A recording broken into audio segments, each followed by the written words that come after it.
lights are on. Gjithçka është gati për samitin e Euronews që do të mbahet të martën më 4 nëntor në Bruksel. Ky samit shënon një moment vendimtar për politikën e zgjerimit të BE-s në zemër të Evropës, një ngjarje që do të transmetohet drejt për herë të parë. Figurat më të rëndësishme politike të kontinentit mblidhen për të diskutuar zgjerimin e bllokut 27 antarësh, drejtlindjes dhe juglindjes. Presidenti i Këshillit Evropian Antonio Costa ka konfirmuar pjesëmarrjen e tij.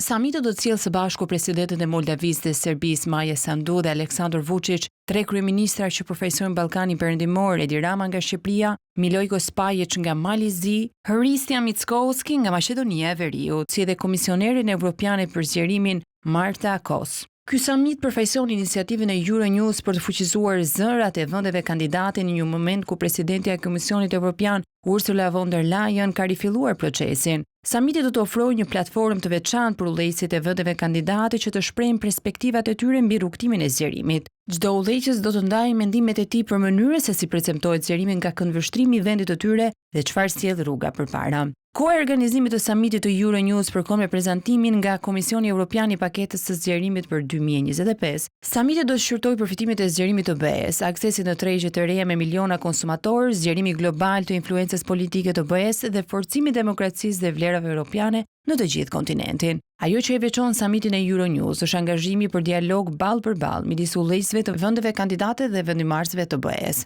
Forma televizive do të lejojë që gjithë evropianët kudo të ndjekin një diskutim të drejtë dhe të hapur mbi sfidat, pritshmëritë dhe mundësitë e zgjerimit. Euronews do të transmetojë drejt për drejt samitin evropian për zgjerimin në të gjitha platformat e saj televizive dhe digjitale, përfshirë YouTube nga ora 14 deri në 17 të martën në 4 nëntor.